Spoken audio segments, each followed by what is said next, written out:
Children, in today's class, let us start with the third question of exercise 2.3, linear equations in one variable. We have to here solve and check the result.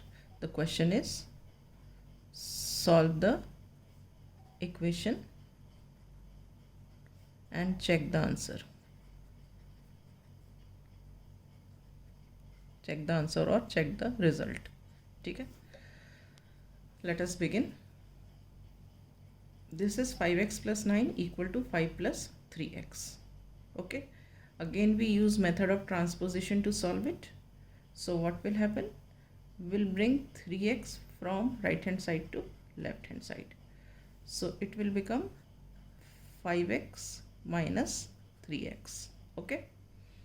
And we will shift this 9 from left hand side to right hand side. Here it is plus 9. When it comes to right hand side, it becomes minus 9. So what do we have? ये वाला equal to sign here only. 5 remains here only. This is shifted from plus 9 to minus 9. Clear है? यहाँ पे 5x का sign कोई change नहीं होगा क्योंकि इसकी तो शिफ्टिंग हुई नहीं, इसको एज इट इज़ लिख दिया. ये 3x शिफ्ट हुआ इस तरफ तो ये प्लस 3x से माइनस 3x बन गया, equal to as it is 5 as it is. 9 इधर शिफ्ट हुआ है तो ये हो गया माइनस 9. ठीक. तो अब इसके बाद 5x minus 3x is 2x equal to 5 minus 9. देखो ऑपोजिट साइंस है, ये प्लस 5 है माइनस 9, सब्ट्रैक्ट करेंगे, आंसर आया 4. बड़ा नंबर 9 साइन माइनस, तो यहाँ पे हो गया -4. अब हमको क्या है, हमें x की वैल्यू निकालनी है तो ये 2 हटाना है. 2x का मतलब क्या होता है, 2 इंटू एक्स. तो अब 2 जब इधर शिफ्ट होगा तो वो क्या हो जाएगा, डिवाइड हो जाएगा. So this becomes x is equal to -4/2. This implies that x is equal to what, 2 1 ज़ा 2, 2 2 ज़ा 4. ओके. तो ये रह गया हमारे पास -2, ये वाला माइनस और ये 2. तो हमारी वैल्यू ऑफ x क्या आ गई, -2. अब इसे हमें वेरीफाई करना है, तो लेट अस वेरीफाई.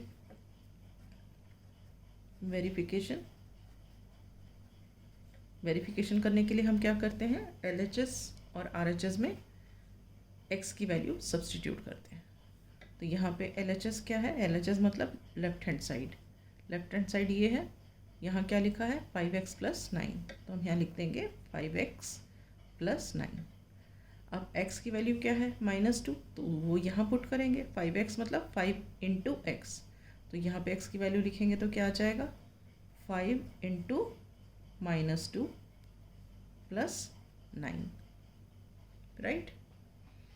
अब 5 इंटू -2 कितना होता है, -10. 5 2 ज़ा 10 और ये माइनस का साइन प्लस 9. अब ऑपोजिट साइंस है तो हम क्या करेंगे, हम सब्ट्रैक्ट करेंगे. सब्ट्रैक्ट किया तो क्या आया 1. बड़ा नंबर 10 साइन माइनस, तो आंसर इज -1. ठीक है.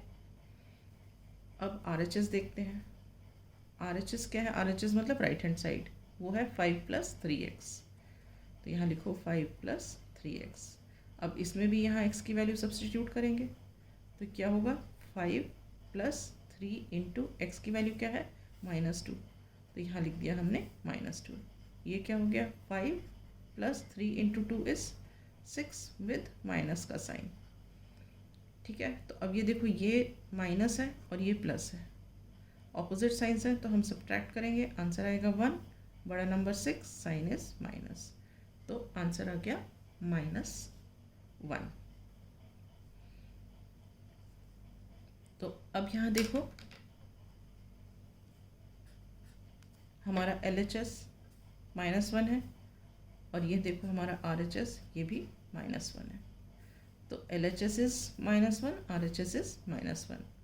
सो since LHS is equal to RHS, hence verified.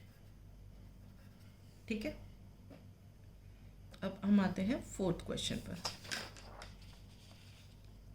ये है हमारा फोर्थ क्वेश्चन. फोर्थ क्वेश्चन में क्या दिया है, 4z plus 3 is equal to 6 plus 2z.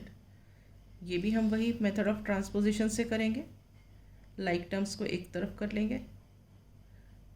तो अब ये देखो यहाँ पे ये है 4z, हम इस 2z को यहाँ से इस तरफ ला सकते हैं, ठीक है। तो ये +2z है, इस तरफ आएगा इक्वल टू के लेफ्ट में, तो क्या हो जाएगा -2z। अब ये है हमारा इक्वल टू का साइन, और ये जो +3 है हम इसको इस तरफ ला सकते हैं, ये +3 है, इधर आएगा तो क्या हो जाएगा, it will become -3।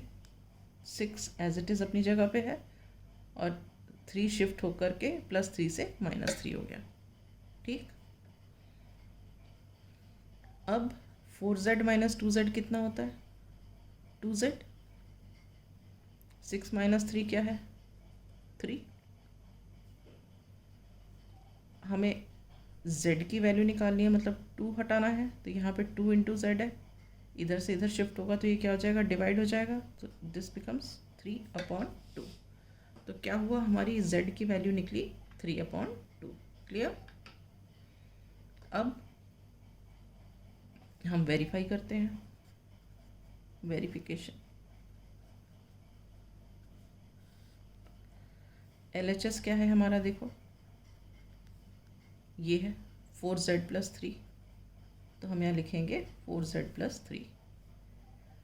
Now we put z = 3/2, ये z की वैल्यू 3/2 इसमें पुट करेंगे। सो LHS = 4 × हम 3/2 लिखते हैं यहाँ पे z की जगह, +3, ठीक है।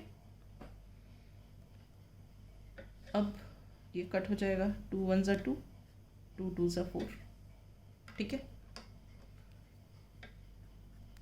तो 2 × 3 = 6, +3 = 9।